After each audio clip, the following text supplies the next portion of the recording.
All right, here we are with AP Physics C. This is set 1 of the 2023 AP exam questions. I'm going to go through the entire test, all 3 FRQs, just because it's kind of hard to split it up into like so many videos with all the sets.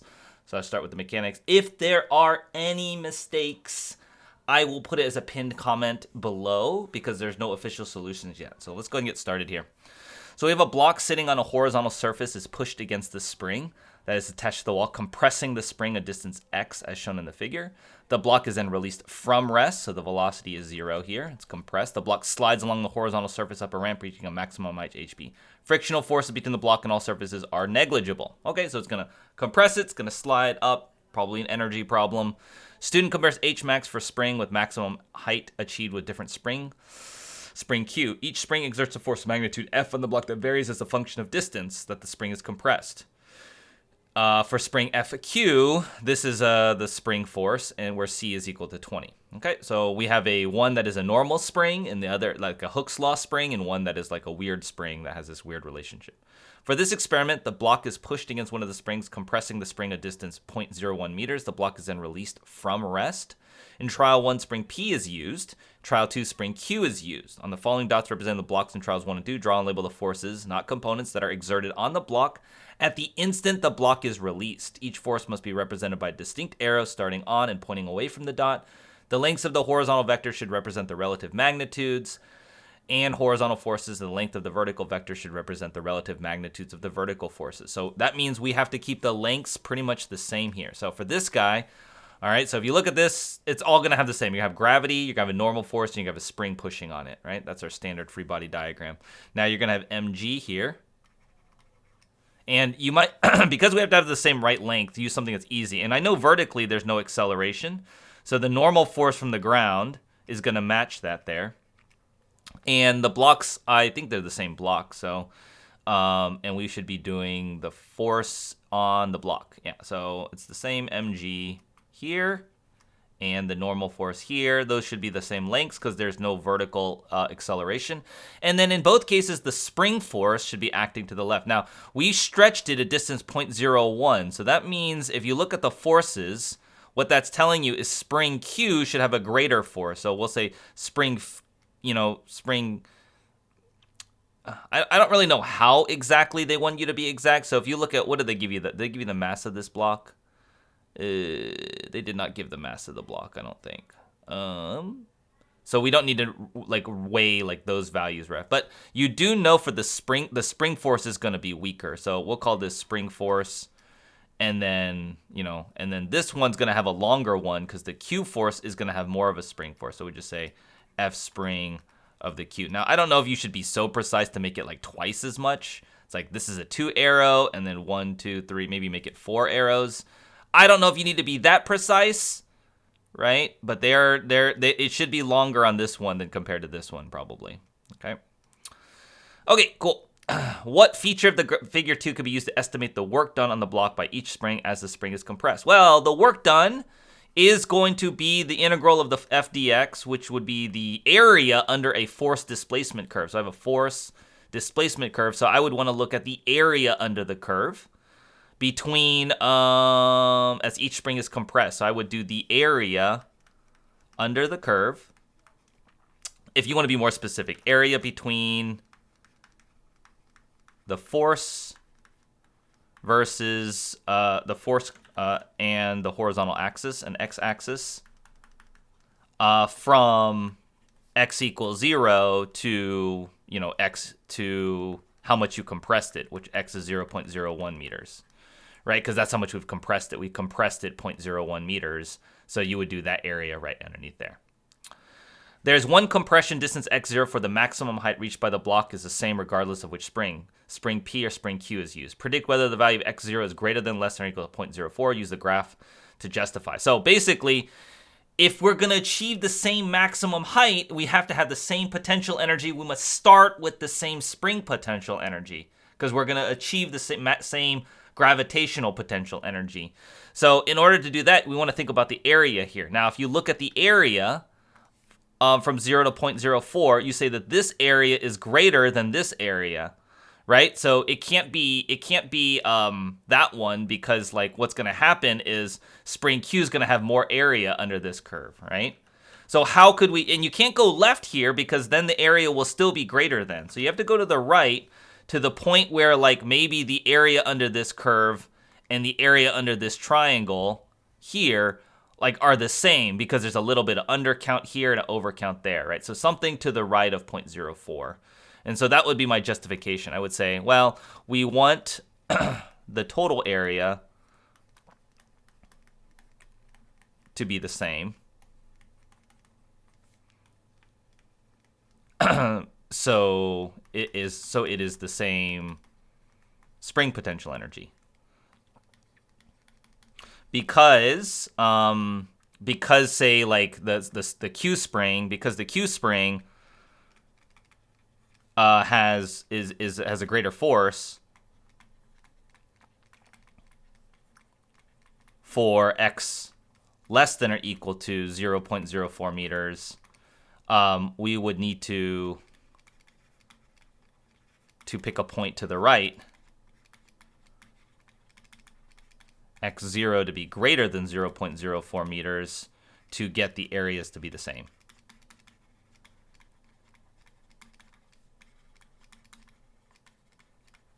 Okay, something like that. That's probably all I would say, something like that. Yeah, because right there. Okay, on the axis provided for the spring P and spring Q, sketch a graph of the maximum height H max reached by the block as a function of distance. Each spring is compressed for values of x ranging from 0 to 0.1. Clearly label the curve for spring P and spring Q. So here, what you would do is, I would probably do a little bit of a calculation.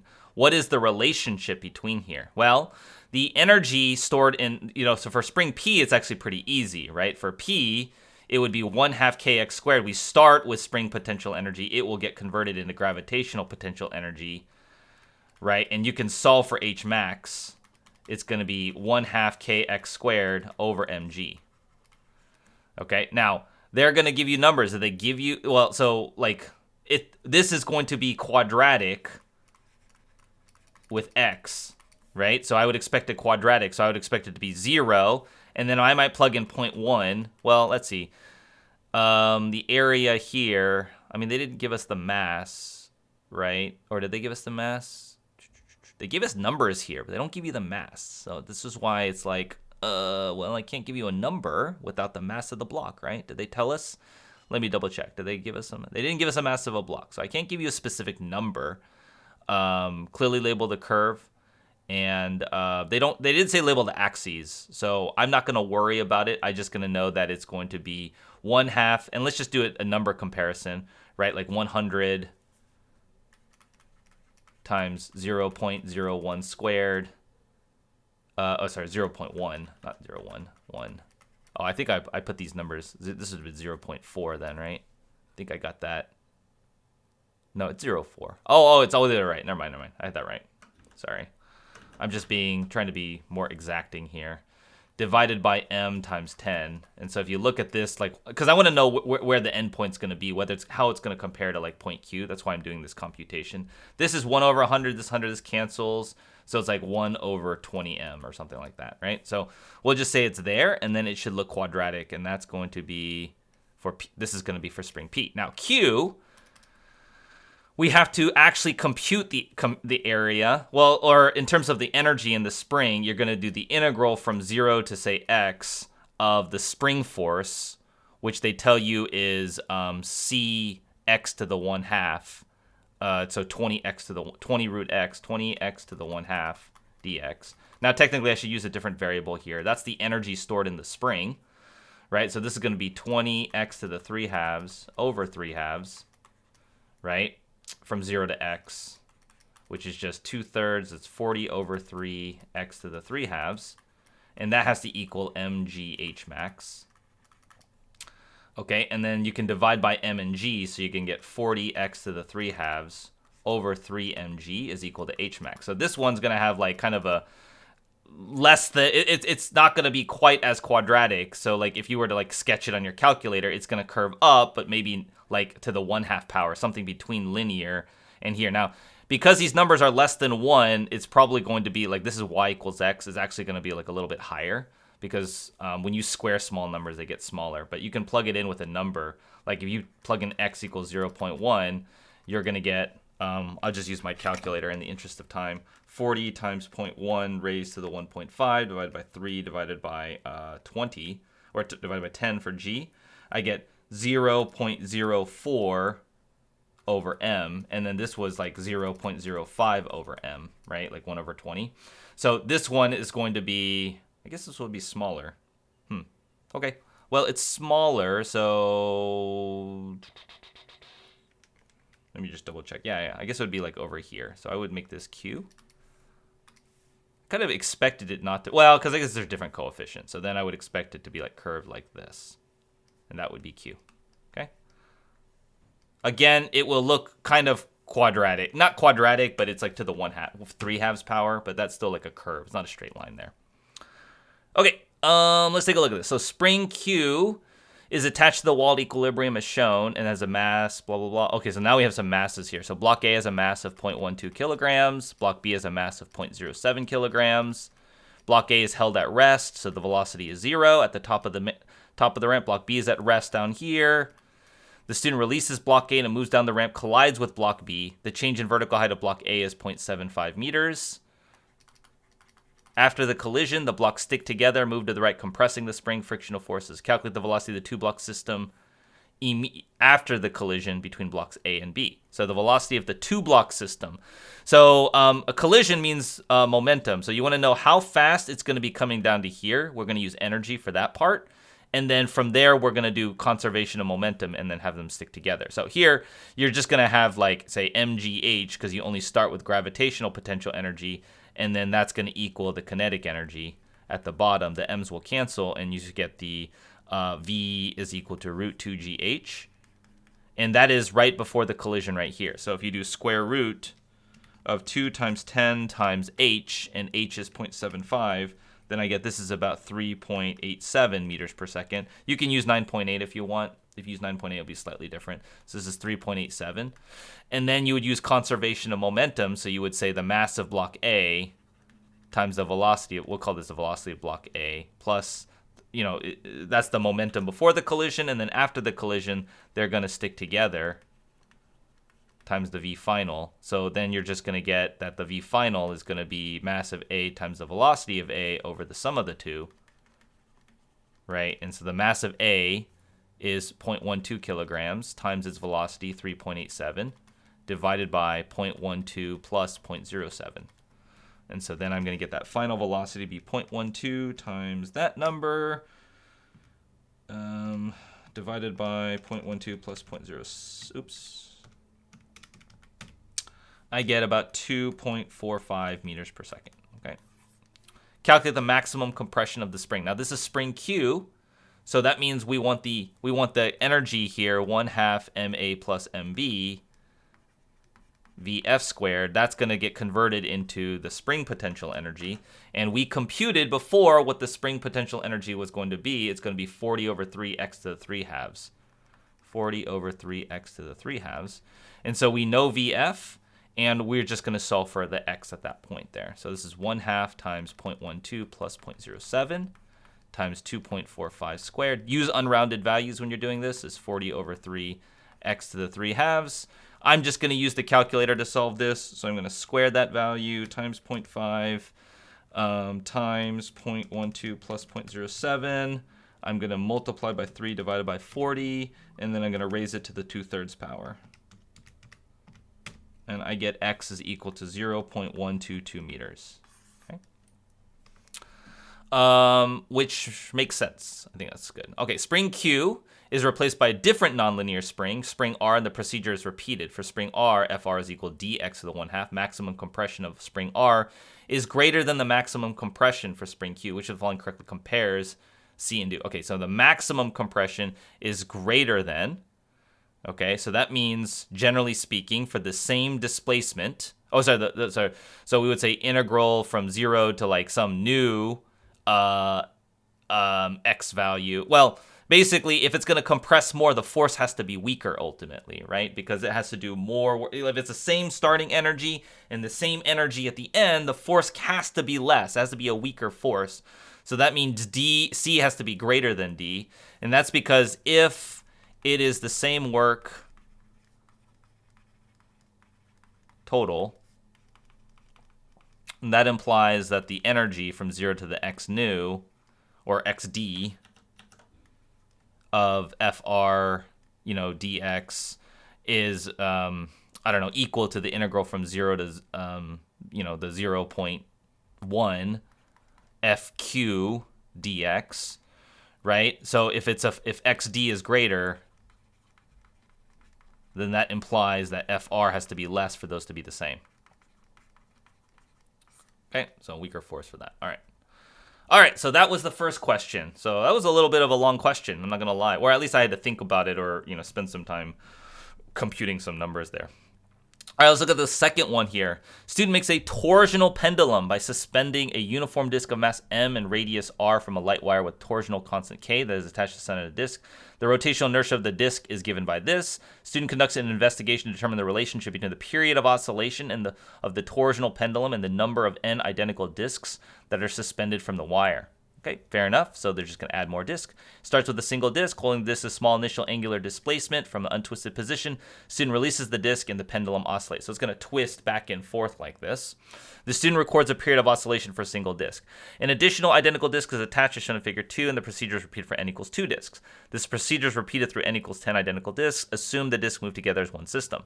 Using t equals 2 pi root I over k kappa, derive an expression for t as a function of n. Express your answers in terms of, so what is I? I is the rotational inertia of the object. Oh, okay, so as a function of n. So in this case, so when you have n disks, what is the rotational inertia equal to? The I is just simply equal to n times the rotational inertia of each disk, so 1/2 mr squared. Okay, and so we're just going to plug that into here. This is 2 pi root 1/2 n mr squared over kappa, and that would be fine. I think we'll just leave it like that. I mean, you could bring out the root, you could bring this in here, but honestly, it's fine. Just knowing that you have n disks is going to be n times the rotational inertia, and I am not using any other variables other than they're listed here, so that looks good to me. The potential energy stored in the torsional pendulum when the disks are displaced by is that on the following axis sketch a graph of the maximum kinetic energy of the torsional pendulum as a function of it. So this is a harmonic motion. So kinetic energy is always going to have a maximum the maximum kinetic energy of the torsional pendulum. Let me think about this one. So as a function of n. Oh, that's kind of interesting. So let's see. He starts with the same theta naught. So we always have the same theta naught displacement. So we're always displacing it, and then additional disk is attached, and the procedure is repeated. So we're always starting with the same theta naught. So that's where you have the most potential energy, right? So if your potential energy is always given by this, when the disks are displaced, depending on when the disks are displaced, is given by this. On the following axis, sketch the maximum kinetic energy. Well, we're always doing the same delta theta because we're always displacing it a theta naught. And then, but doesn't this depend? Isn't this are there more disks when you do that? Let me think about that. No, just because you add more disks, they're just telling you what this is. This is independent of the number of disks here. Okay, so they're saying the potential energy in the stored when the disks are displaced, even the multiple disks. This is not for a single disk. This is for all of the disks. Any number of disks, they're saying it's the same potential energy. Therefore, you're going to convert all of that to the same maximum kinetic energy, 1/2 I omega squared. So because these are all the same max, it's independent of the n. It'll be a straight line like that. Okay, student plots the data for t as a function of root n as shown. Draw the best fit line for the data. Okay, so we're going to draw a straight fit line. Hopefully this part is okay. Ooh, that wasn't very good. Let's try that again. Probably a little, oh shoot. Okay, probably a little bit more like maybe this. Okay, that's pretty good. That's fine. You could have done it better with the ruler, if I had a ruler. Okay, so then I want to pick, let's say, okay, the student determines the radius of r.5, calculate the mass of a single disk. Okay, so what I always want to think about is what the slope is going to tell you, right? So we're going to go back to our derivation here, as long as you're consistent with that.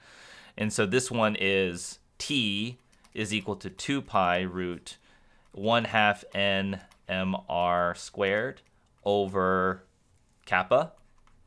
Okay, so they're plotting t as a function of root n. So if you do t pi and we just pull out the root n, it's going to be root. This 1/2, you can bring the 2 on the bottom. So it's going to be mr squared over 2. Whoops. Yeah, mr squared. Just leave out the n over 2 kappa times square root of n. Okay, so that means what the slope is going to tell you, this is the y variable. This is my x variable. So this is my slope right here. So my m is going to equal 2 pi root mr squared over 2 kappa. So we want to calculate m, the big M from this, the mass of the disk, based on these numbers here. So we want to find the slope of this line. So let's figure out what, let's pick some points here. This point here looks like 0.5, 6, 7, 8. This is 0.8. The y value is 0.2, so this is 0.8 comma 0.2. And then this is seconds, and then this is, oh, they didn't write units on here. Psh, they lose a point for not writing units there, okay? You lose a point for not writing units. They should lose a point for not writing units there, or they should give you a point. I guess that would be fair. This is 2.2, and then the y value is 0.6.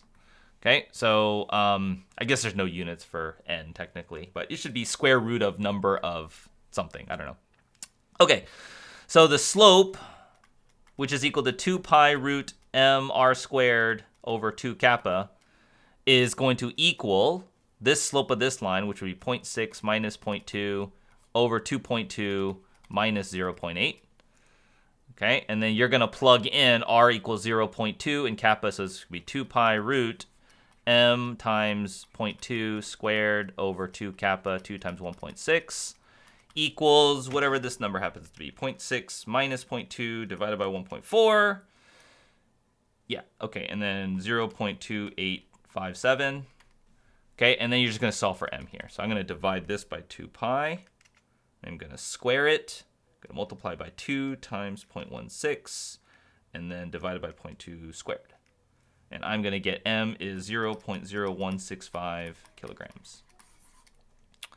Okay, student finds that the value given by the manufacturer of the disk is less than the value determined experimentally in part C. Determine a single source of experimental error that could result in the observed difference in the value of m. So you've got to think about this equation here and think about like, oh, why would the k value, okay, students find the mass of the disk is less than the value. So we are attributing, so the problem is we're attributing all of the period to just the rotational inertia of the disk itself. But there's probably some stuff here, right? Like this thing has some rotational inertia associated with it, with the pendulum. So, you know, there's this I, if you think about it, this I should be a little bit bigger, which would result in a smaller m calculation, if you think about it. Like if the I was a little bit bigger in here, and I solve for m, it should actually be a little bit smaller. So that's probably the biggest reason, is like there is some rotational inertia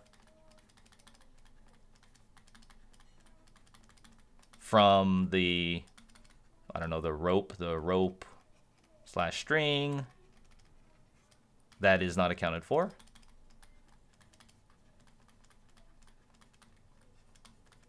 In our calculations, it would be absorbed into the eye of the disk.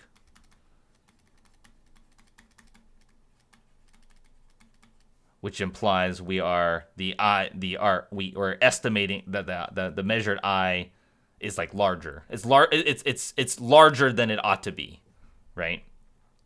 I think that's sufficient.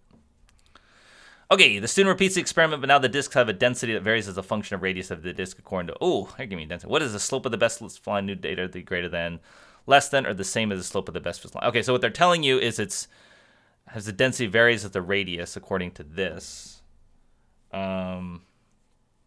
Would the slope of the best fit line be greater? So this is about whether the rotational inertia is going to, how does a mass compare? I guess we would just compute the rotational inertia, right? So the rotational inertia, we would just integrate r squared dm from, well, they don't tell you anything about the size of that thing, so that's not exactly what you want to do.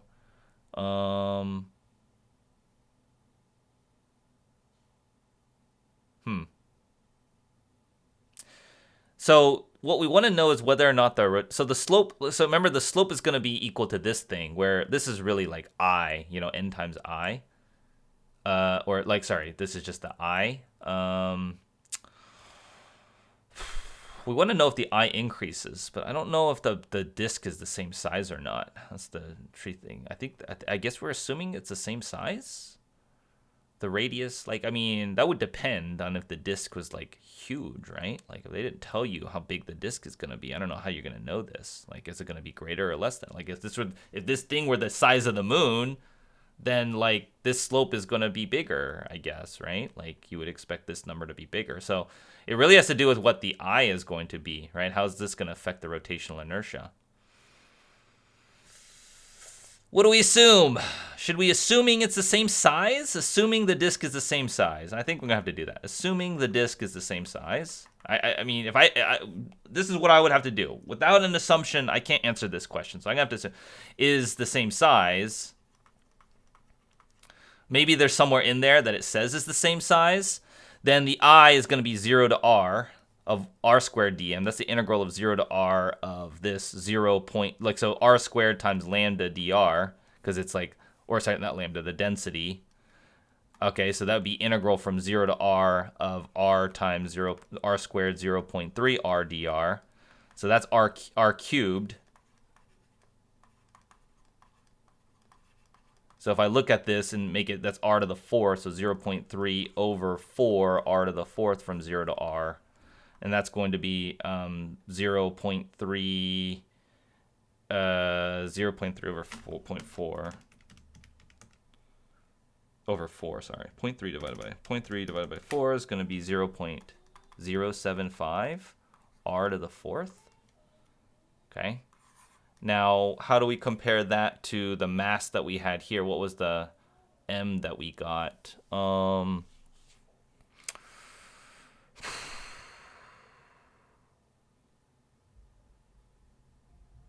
Assuming it's the same mass, right, then you would compare it to 1/2 mr squared. 1/2 mr squared is the rotational inertia of this guy here, right?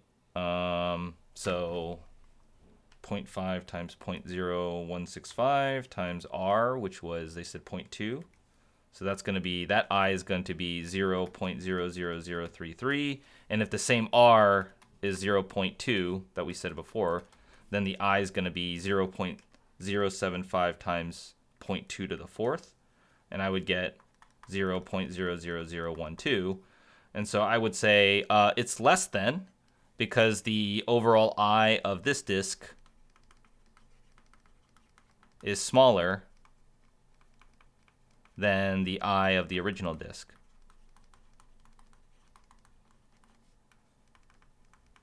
And, our best fit line and the slope was equal to 2 pi root I over cap. I mean, really what they want you to do is make a comparison with the rotational inertia.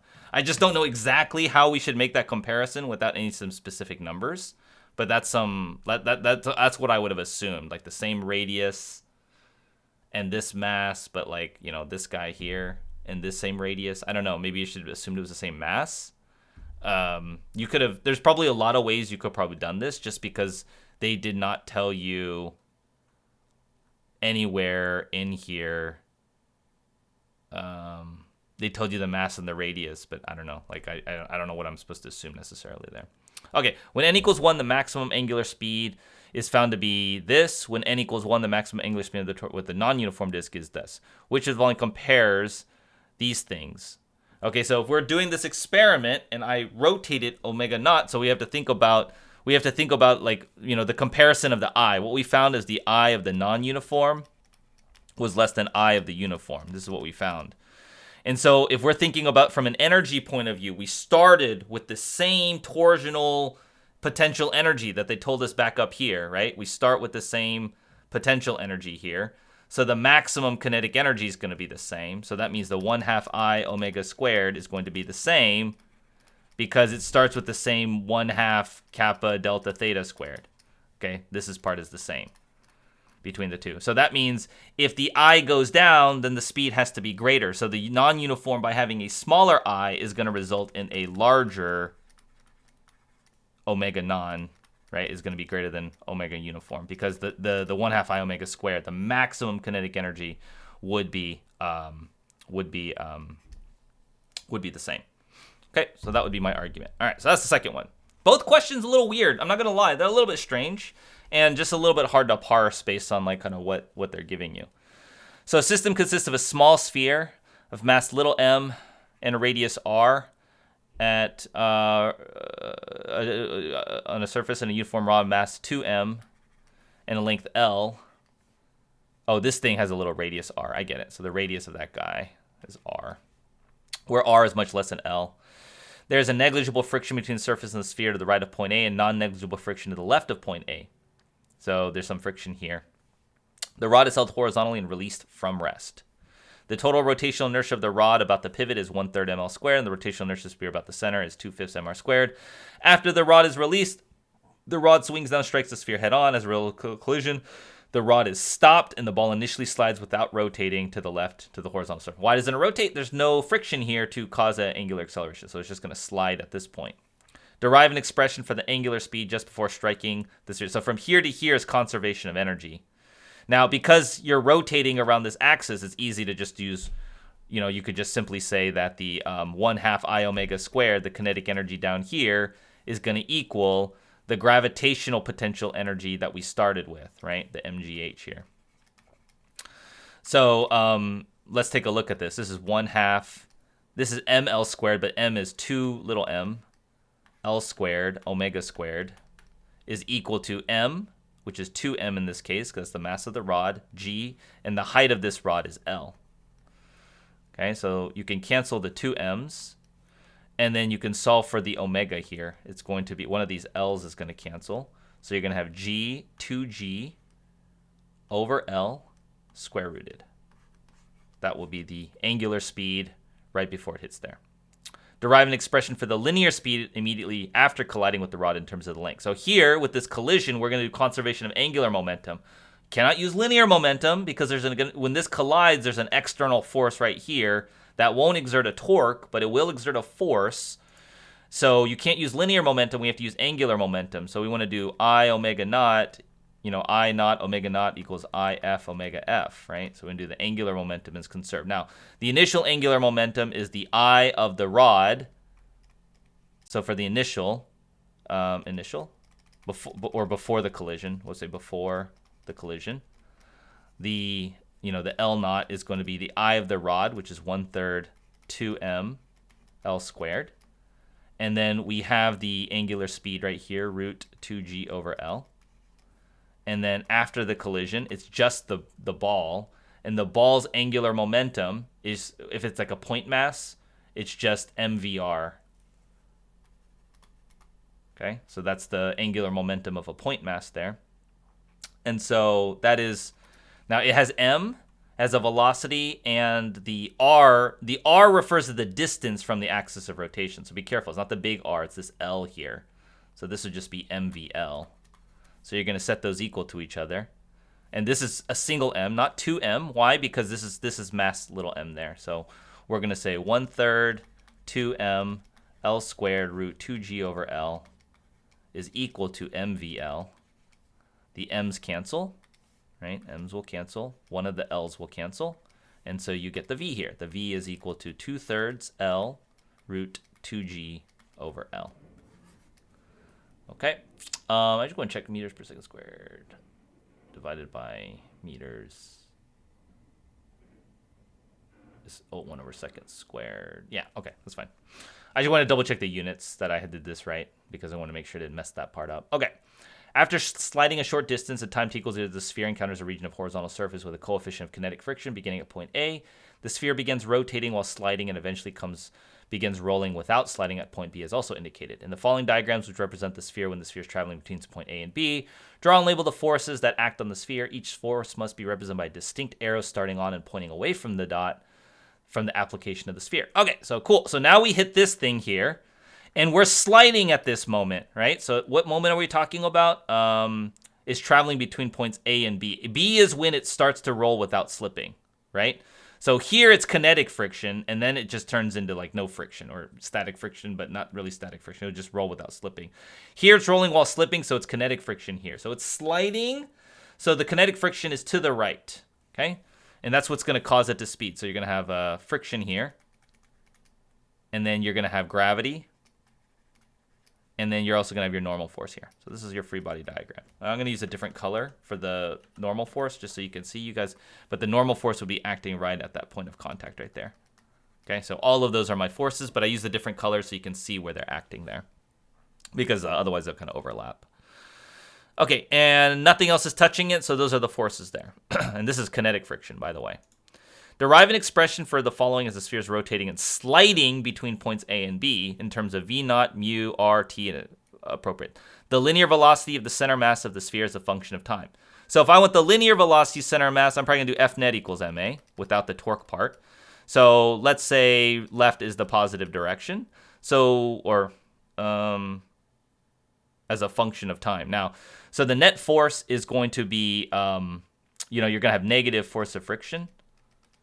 And that's going to be m, the derivative of the velocity, or you could think about just the acceleration.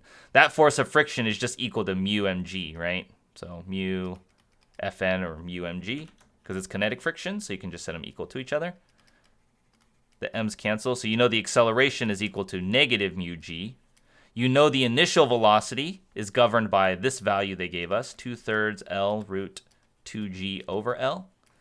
Okay, so that's the initial velocity, and this is like so what's the velocity function going to be? Just the antiderivative of this guy, right? So it's going to be negative mu gt plus c, but at t equals 0, this is my initial velocity, so when t is equal to 0, this is going to be c, basically. So my velocity is going to be negative mu gt plus 2/3 L root 2g over L, right? Just like your calculus, we solve for that constant, because we know at time t equals 0, we know the initial velocity. So this is the velocity as a function of time. It's going to have this. You can think of it this way. It's v0 plus at. You just solve for the acceleration. Why? Because this force is constant, this kinetic friction.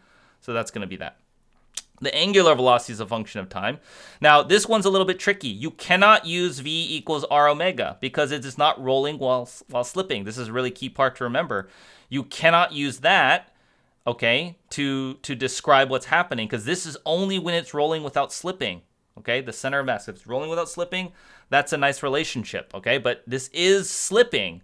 So instead, we have to think about the net torque equals I alpha, okay?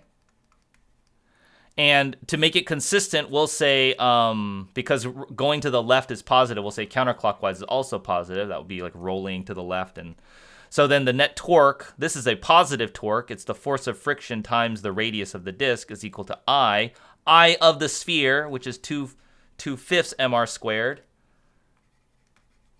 times alpha. This is mu mgr, right? Because force of friction is the mu times the normal force is 2/5 mr squared alpha. The m's cancel, one of those r's cancel, and you can solve for alpha. Alpha is going to be 5/2 mu g divided by r, right? And again, that is like the derivative. That means, and you know at time equals 0, you know the initial angular velocity is 0 because not rolling yet, right? So therefore, you know, like you can just do like this, equals omega naught plus alpha t. So the angular velocity is going to be 5/2 mu g over r times t. Okay, derive an expression for the time it takes for the sphere to travel from point A to point B in terms of v naught, mu, and physical. V naught. What's v naught? V naught is. Oh, I was supposed to do this in terms of v naught.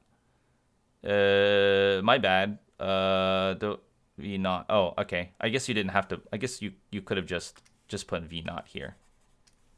Okay, let's just do v naught. Just save ourselves some time. A headache. Okay, so just use v naught instead.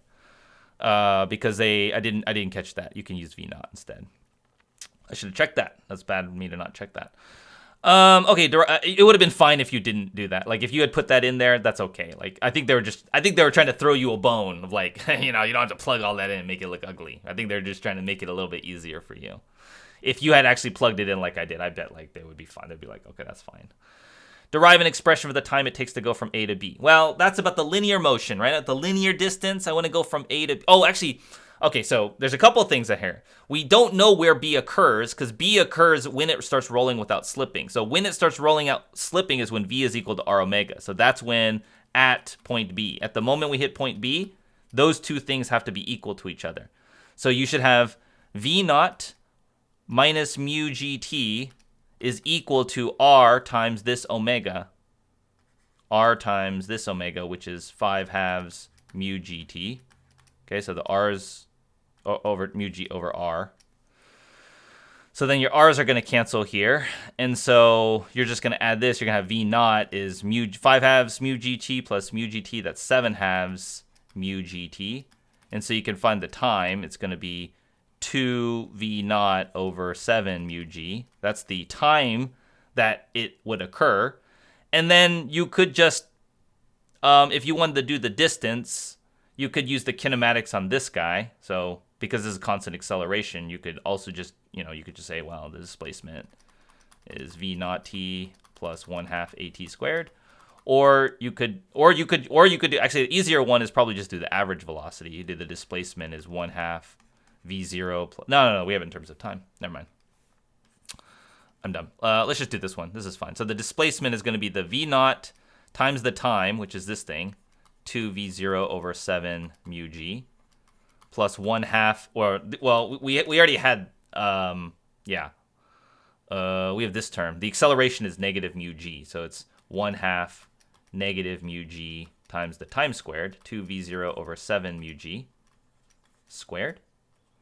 Okay, so this is going to be 2 over 7's mu G V0 squared minus, let's see, 1/2 mu G 4 V0 squared over 49 mu G squared.